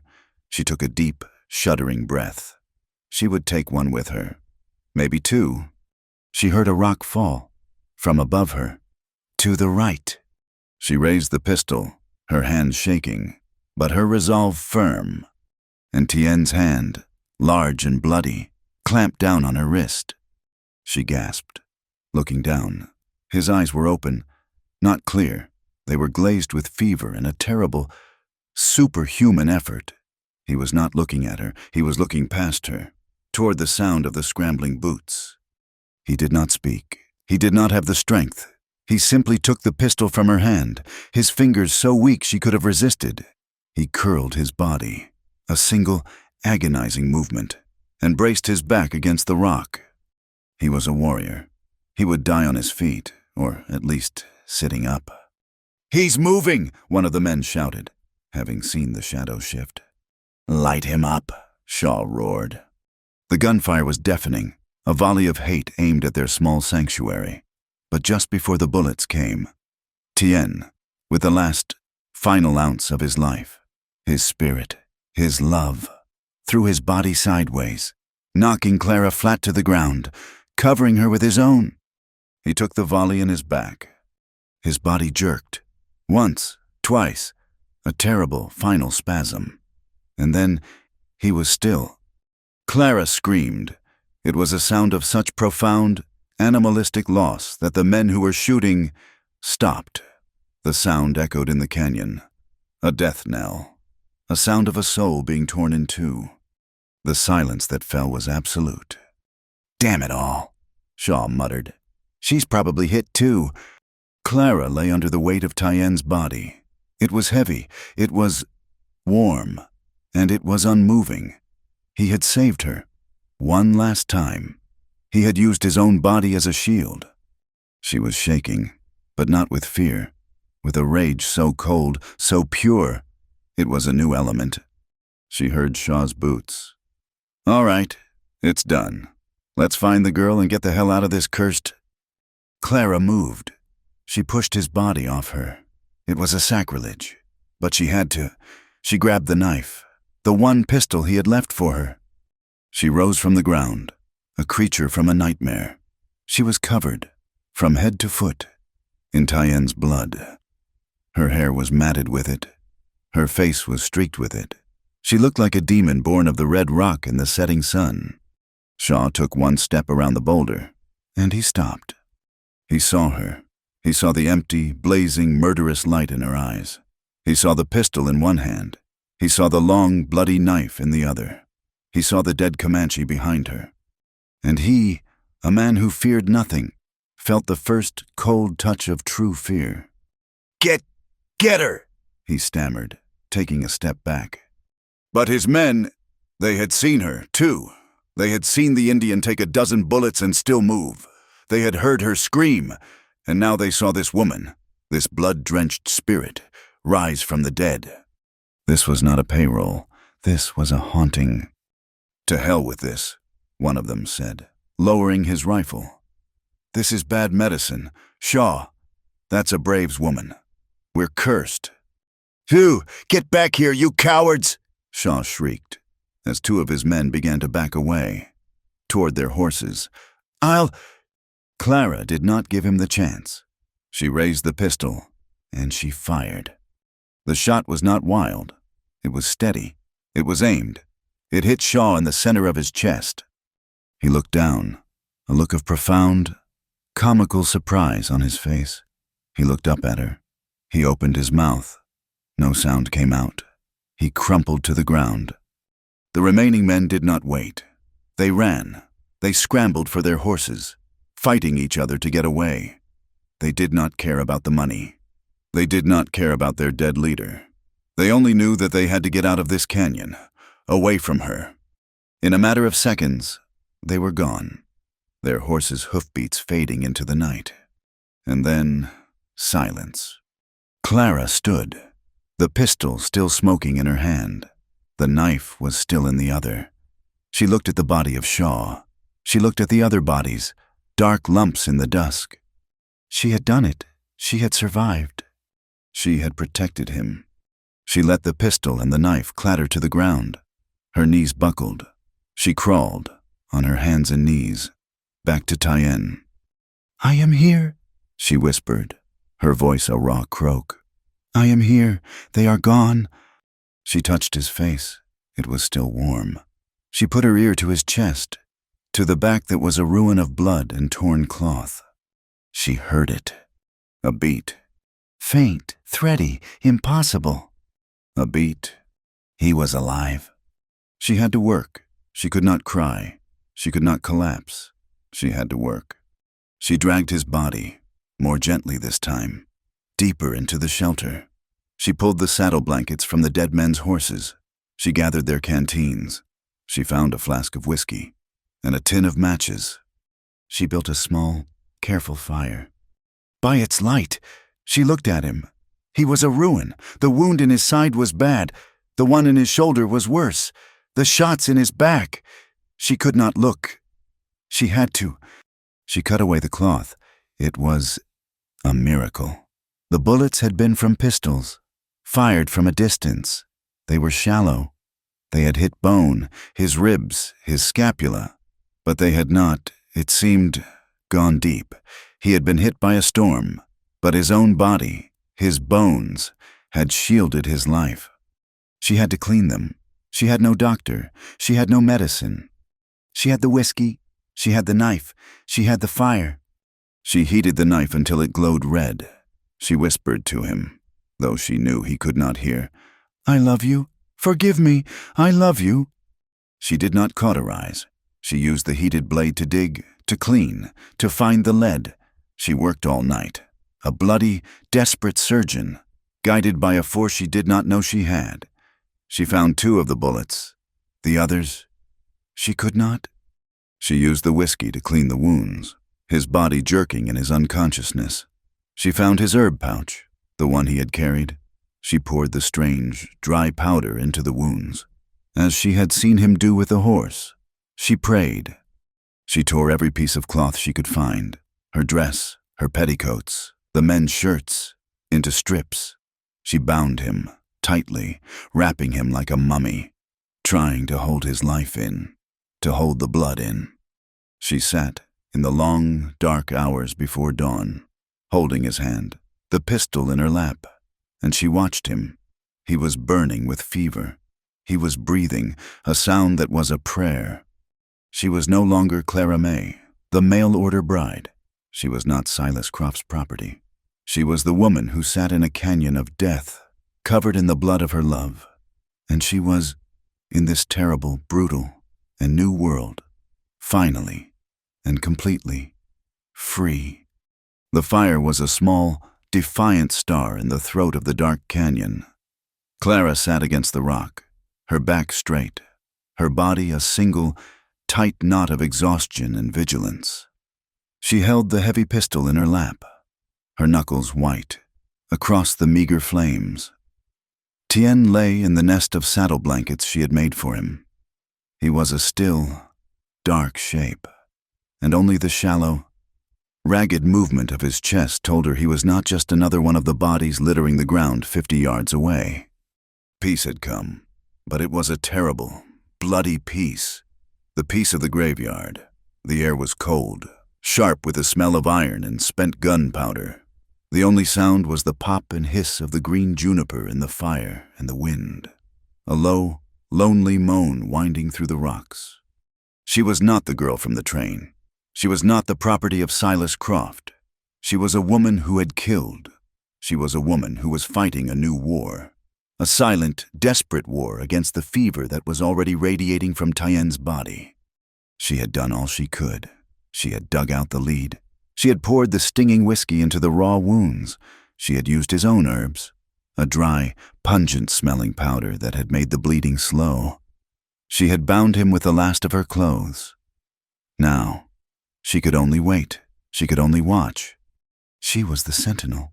She watched the canyon mouth. She watched the high ridges, now just black shapes against the star-dusted sky. She was listening for the sound of horses, for the return of Shaw's men, or for the arrival of Silas Croft. She knew he would come. He would find his house empty, his supper burned, and his new property missing. He was a man who believed in fences, a man who would hunt down what he owned. But she would not be found, not here. As the night deepened and the cold became a living thing, a predator in itself, Tien began to move. He did not wake. He descended into the fever. He thrashed, a single violent movement that tore a low groan from his chest. His eyes, half open, were cloudy, unseeing. "No," he whispered, his voice a dry, cracked rasp. "Tapis Karu. No, the river. It is cold." Clara scrambled to him, her heart clenching. She touched his forehead. He was burning. "Tien," she said, her voice low, desperate. "Tien, it is me. It is Clara." He did not hear her. He was not in the canyon. He was in his past. He was in the burning village. He was watching his world end. "The bluecoats!" he hissed, his hands clenching at his sides. "They are burning the world. Sia." The name broke, a sound of such profound, old grief that it stopped her breath. She realized, with a cold, sharp understanding that she was not just fighting the bullets in his body. She was fighting the ghosts in his mind. He was dying, not just from the lead, but from the memories. He was letting go. He was going to join the wife he had lost, the Sia Carew he had mourned for 8 winters. "No," she said, her voice no longer a plea, but a command. She grabbed his hand, the one that was not wounded, and held it, her grip as strong as steel. You will not leave me. That is gone. Tien, that is the past." He turned his head, his cloudy eyes finding her. He did not see her. He saw a spirit. Who are you?" "I am Clara May," she said, her voice shaking but firm. She leaned in, her blood-matted hair brushing his face. "I am the one you saved. I am the one you kissed. I am the one who is here. You are not a ghost, and I will not let you be one." He stared at her, his gaze unfocused. "My son, I cannot find—" "He is not here," she said, and the tears she had refused to shed now came, hot and stinging. "They are not here. I am here. You fought for me. Now, you must fight for me again. Fight this. Stay with me." She dipped a rag in the canteen and bathed his face, washing away the blood and the grime. She spoke to him, a low, constant murmur. She told him about the train. She told him about the robbers. She told him about his promise. She told him, over and over, "I love you. You are not alone." She was anchoring him. She was a rope in the dark, pulling him back from the storm of his past, back from the ghosts that were trying to claim him. For 3 days and 3 nights, they remained in the canyon of death. The buzzards began to circle, dark specks in the high, blue sky, but they did not come down. The fire kept them away. Clara slept in fits, her hand on the pistol, her body curled near Tien's. She drank from the canteens. She ate nothing. On the 3rd morning, the fever broke. She awoke from a shallow, dreamless sleep to find him looking at her. His eyes, they were clear, they were sane, they were his. He was weak, his skin pale and waxy beneath his copper tone, but he was present. "Sia Carew," he whispered. The word was not for his wife, it was for her. "My heart." Clara choked on a sob, a sound of such profound, painful relief that it was almost a scream. She just nodded, pressing his hand to her cheek. "They are gone?" he asked, his voice a dry leaf scraping rock. "They are gone," she said. "Shaw is dead. The others, they ran." "And Croft?" "He does not know. Not yet, but he will." Tien looked at the canyon walls, at the bright, hard light of morning. He saw the dead horses. He smelled the corruption on the air. "We cannot stay." "No," she said, "we cannot." "My home," he whispered, a movement of his lips more than a sound. "The canyon, to the south. You can find it. The high ridge." "I know," she said. "I saw it. I will take you." This was the choice. Not to go back, not to purgatory, to the white man's law, which would ask her questions she could not answer and would hang the Indian who had saved her. Not to Croft's ranch, to the cage he had built for her, but forward, to the unknown, to the place Tien had called home. The journey was a new kind of hell. He was a dead weight. He could not stand, let alone ride. She found his buckskin mare, the one that had been trained to his voice, still grazing at the far end of the canyon. She brought it to him. "You must help me," she pleaded, as she tried to lift him. He used the last of his warrior's strength. He gritted his teeth, his face a mask of white-hot agony, and he pushed. She pulled, together, in a terrible, groaning, bloody effort. They got him from the ground and draped him, belly down, over the saddle. He fainted from the pain, his body limp. She tied him to the saddle, using the robber's own ropes. She took their canteens, their ammunition, and a sack of dried jerky she found. She did not touch the payroll. It was cursed. She left the bodies for the buzzards. She mounted Tyenn's own gelding, took the lead of the buckskin, and she rode. She did not ride toward the town. She took the high, hidden trail, the one he had shown her. She rode with her back to Silas Croft, her back to her old life. She rode toward the sanctuary he had promised. It was a 5-hour ride that took an entire day. She stopped every hour to give him water, to check his bindings, to see if he was still breathing. He was... At sunset, she came to the mouth of his canyon. It was small, hidden, a green slash of cottonwoods fed by a spring she could not see. She rode in, and she found his home. It was not a house. It was a dugout, built into the side of the canyon wall, clean and spare.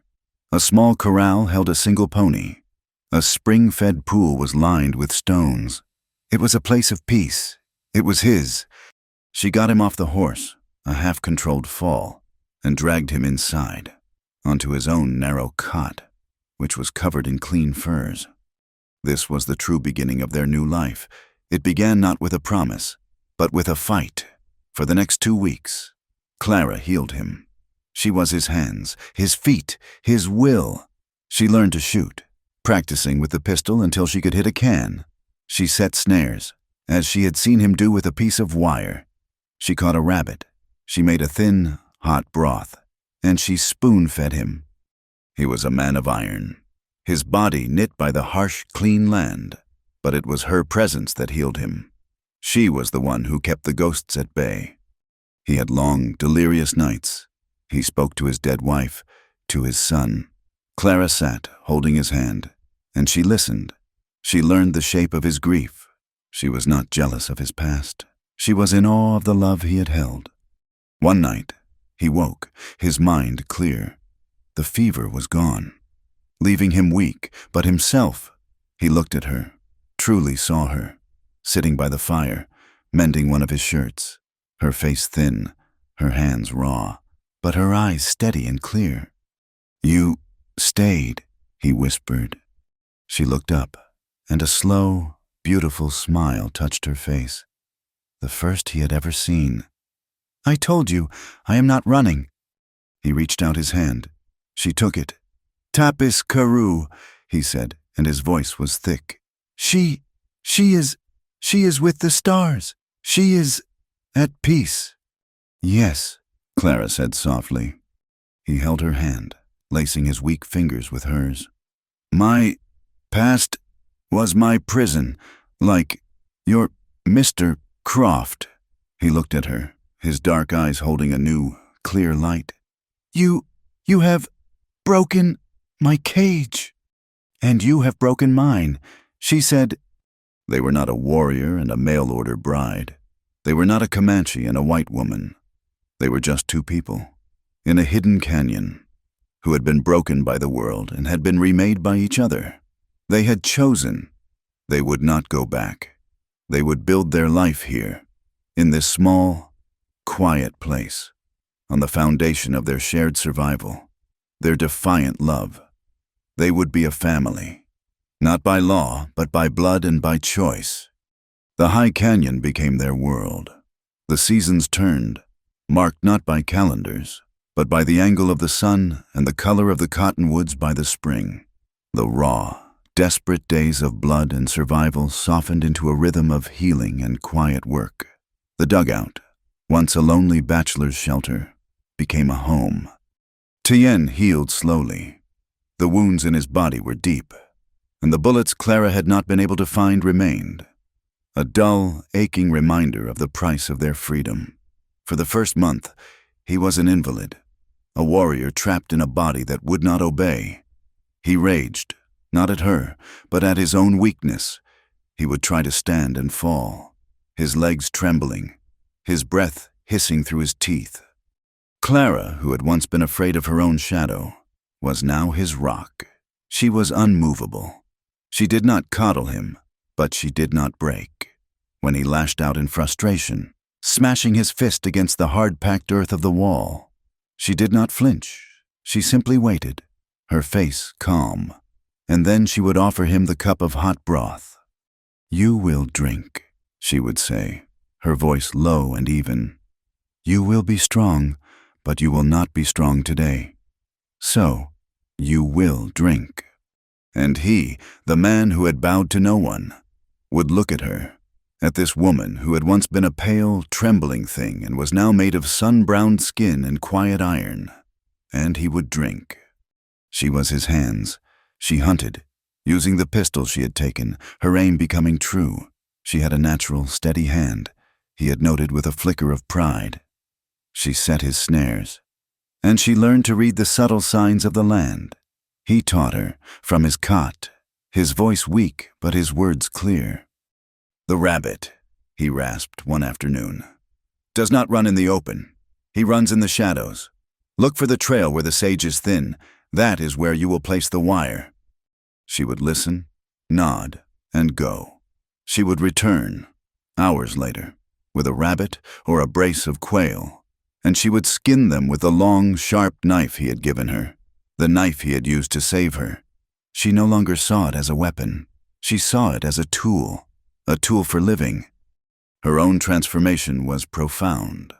The corn silk hair, which she had no way to pin, she now wore in a single, thick braid, just as he did her skin, which had been a liability.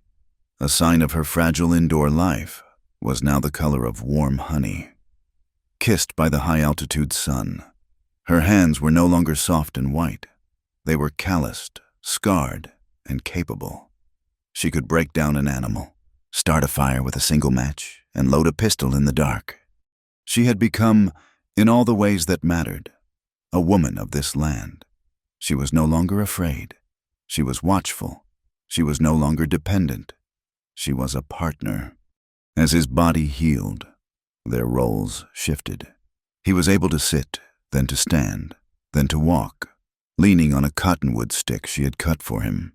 He sat in the bright sunlight at the mouth of the dugout, and he worked. He could not yet ride, but he could use his hands. He refletched arrows, his fingers moving with an old, muscle-deep memory. He braided a new, strong rope from horsehair, and he taught her his language, the low, soft words of Numunu. He told her the names of the stars, the names of the herbs that healed, and the names of the spirits that lived in the wind and the rock. She, in turn, taught him to be still. His past was a storm, a thing of violence and rage. He had lived with the ghosts of his dead family for so long that he had become one himself. But Clara, with her quiet, steady presence, was an anchor. She did not try to banish his ghosts. She simply made room for her own living self. One evening, as the first chill of autumn sharpened the air, he was sitting by the fire, his face grim, his thoughts far away. She knew that look. He was at the burning village. She came and sat beside him, not touching him, but just being near. She mended a tear in his shirt, her needle moving in and out, a small, rhythmic, living sound. She tapiskaru. She loved the winter, he said, his voice low, spoken to the flames. She said it, made the sky clean. Clara paused her sewing. "It is a beautiful thought."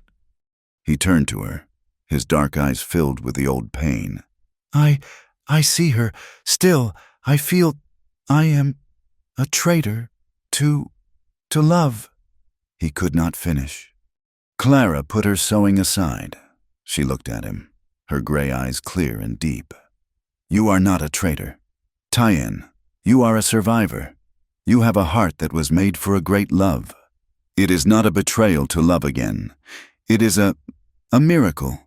It is a testament to her, that she taught you how to love so well." He stared at her, this woman who spoke with a wisdom that had been born of her own suffering. "I am not her," Clara said softly, her hand moving to cover his. "I am not Tapiskaru. I am Clara May, and I do not want to replace your past. I want to share your future."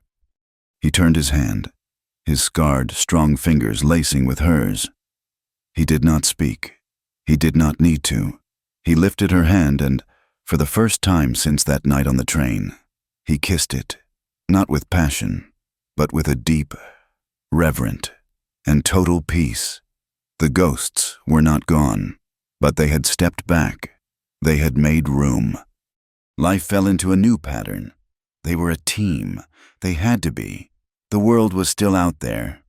One day, when Tien was strong enough to ride, he disappeared before dawn. Clara awoke to an empty cot and a cold spark of her old fear. But it was not fear. It was anger. He had left without a word. He returned 3 days later. He was leading a pony, packed with supplies, flour, salt, coffee, a box of rifle cartridges, and a bolt of dark blue, sturdy calico cloth.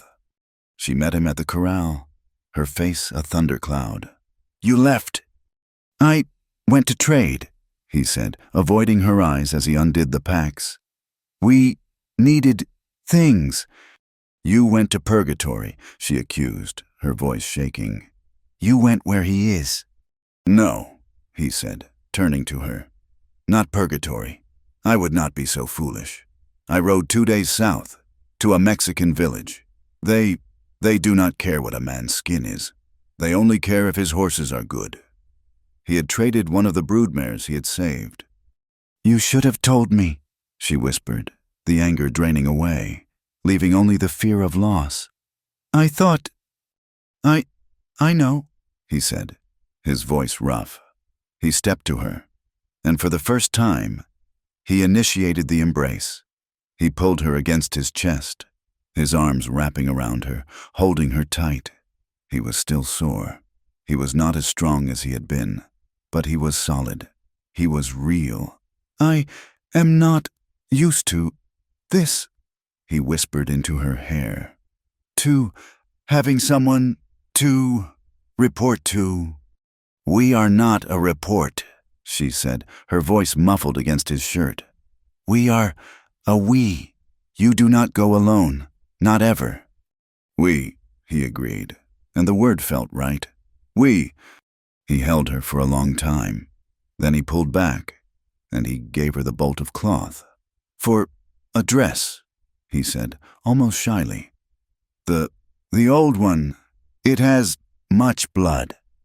Clara took the cloth, her rough hands stroking the new, clean fabric, and she smiled. They saw him, only once. It was a cold, sharp day in late October. They were up on the high ridge, together, checking a line of snares. They were moving, as he had taught her, in the shadows, silent. And they saw a rider, far below, in the wide valley, a rider on a big sorrel. It was Silas Croft. He was not looking for them. He was riding his fence line, his back as straight and unbending as the posts he had sunk into the earth. Clara froze. Her hand went to the knife at her belt. Tien put his hand on her arm. "He cannot see us," he said. "We are not there. We are here." They watched, unseen, as the man who had bought her, the man who had been her living nightmare, rode the perimeter of his cage. He was a small, dark, lonely figure, trapped in a life of his own making. Clara looked at him, and she felt nothing, not fear, not anger, not even pity. He was a part of a life that was not hers. He was a ghost. She turned away from the valley. She looked at Tien, at his strong, scarred face, at the love in his dark eyes. "Let's go home," she said. And together, they walked back to their hidden canyon, their steps in sync, leaving the past behind and facing the future, a future they would build together. One day, one challenge, one quiet moment at a time. The first snows were coming, and they were ready. The years in the high canyon were carved, not from the rock, but from the quiet, steady accumulation of days. The dugout, once a simple hole in the earth, had grown. Tien, his strength returned, though his back was a map of ropey scars and his side still ached with the winter damp, had worked with a quiet, tireless energy. He had built up, Using stone from the canyon floor and timber he hauled down from the high mesas. Their home was now a small, solid cabin, built against the rock face, the dugout itself becoming a cool pantry and a safe, warm room for the winter. The single corral had become two. The horses, his true passion, were his wealth. He had his original gelding, the buckskin mare, and now a small, sturdy herd bred from the mares he had bought on that fateful train ride. Clara had planted a garden. It was a defiant patch of green in the red dust, fenced with willow branches to keep out the rabbits. She grew corn, squash, and beans, and in a small, treasured box. She grew the herbs her mother had taught her about, a lifetime ago, for seasoning and for healing. Their peace was not silence. It was broken, 3 years after the battle, by the cry of a child. They had a son, a boy with his father's black, straight hair and his mother's steady, gray eyes. They named him Thomas, a simple, solid name from her world. But Tien called him Ta, my son, a word his own father had called him, a word he had thought he would never speak again. Thomas grew up between two worlds, and in doing so, he built a new one. He learned the English words for bread and house from his mother, and he learned the Comanche words for horse and hawk from his father. He was a small, laughing, sturdy child who knew nothing of mail-order brides or burning villages.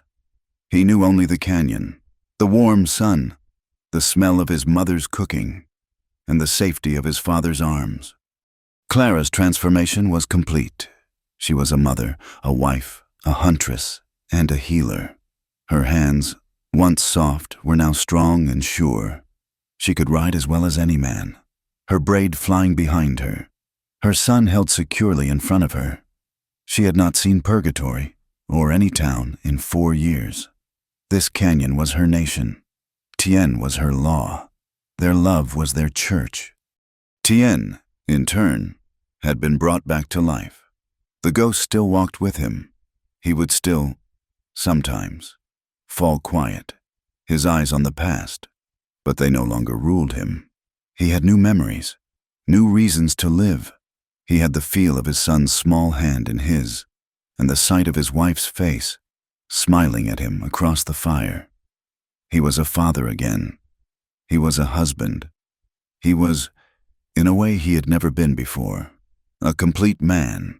His past was a part of him, but it was no longer his prison.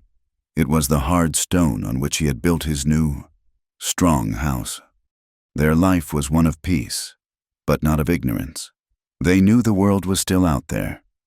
One afternoon, in the late summer of their 5th year, the world came to them.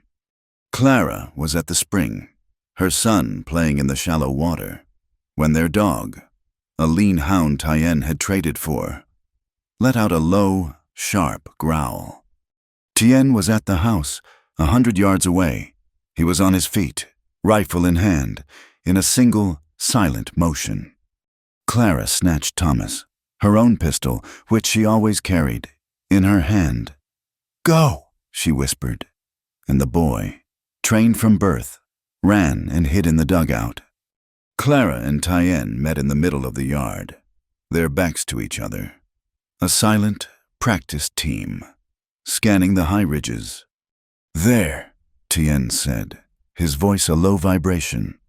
A single rider, slumped over the saddle, was coming up the hidden trail.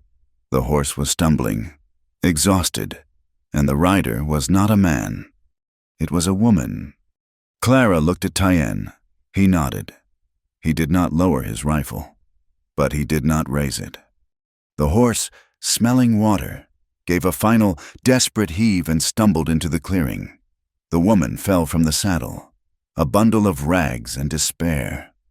Clara ran to her. She was young, barely 20. Her face was a mass of bruises, one eye swollen shut. Her dress, once fine, was torn, and she was half starved, her skin stretched tight over her bones. The woman looked up, her one good eye wild with terror. "Please," she whispered. He will find me. He will kill me. Clara looked at the woman, and she saw herself. She saw the girl on the train, the girl in Silas Croft's yard. "You are safe," Clara said, her voice firm. "He will not find you here." She and Tien carried the woman inside. For 3 days, Clara nursed her. She learned the story. Her name was Mary. She was from back east. She had come to Purgatory to be a seamstress, but had been forced into the saloon. She had been bought, for a night, by a rancher, a man who believed his money gave him the right to own her, to beat her. She had run, stealing his horse, riding into the wilderness, with no idea where she was going, only that she was running from death. On the 3rd day, as Mary slept, her fever broken, Tien and Clara sat outside. The man, he may look for her," Tien said, his face grim. "He will look for his horse." "Yes," Clara said. "If he finds this place." "He will not," Clara said. "But if he does, we are not running." Tien looked at her, at the woman who had faced down 9 men in a canyon of death. He nodded. "No, we are not running." 2 weeks later, Mary was healed. Her bruises had faded, and the terror had left her eyes.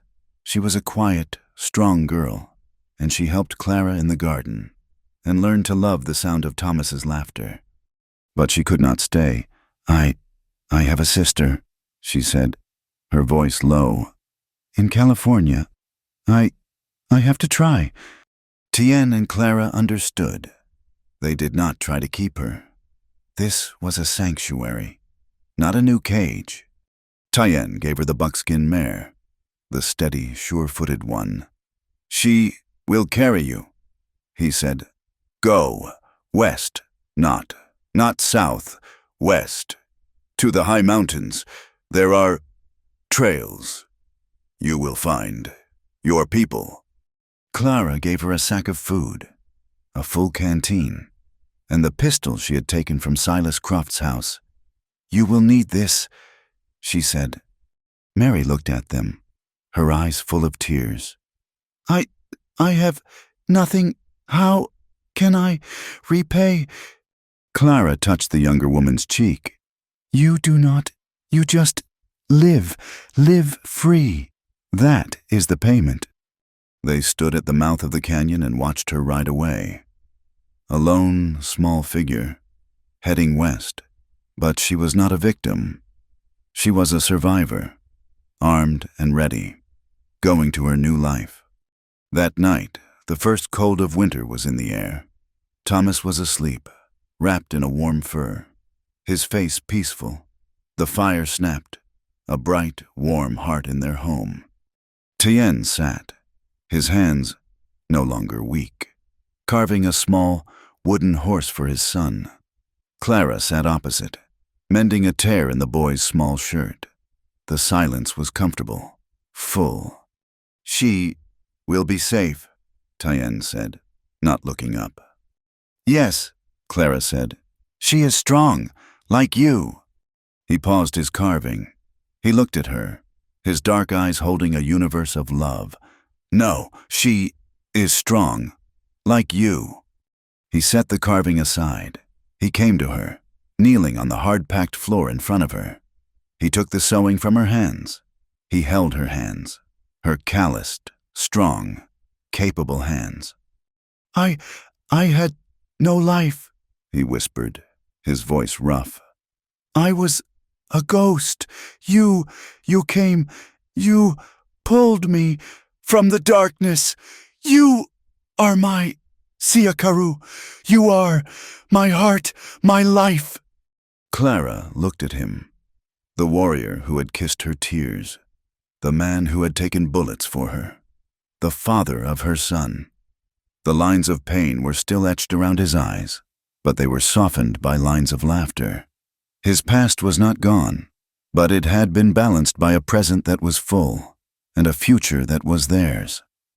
"And you are mine," she whispered, her hand coming up to touch his face, to trace the line of his strong jaw.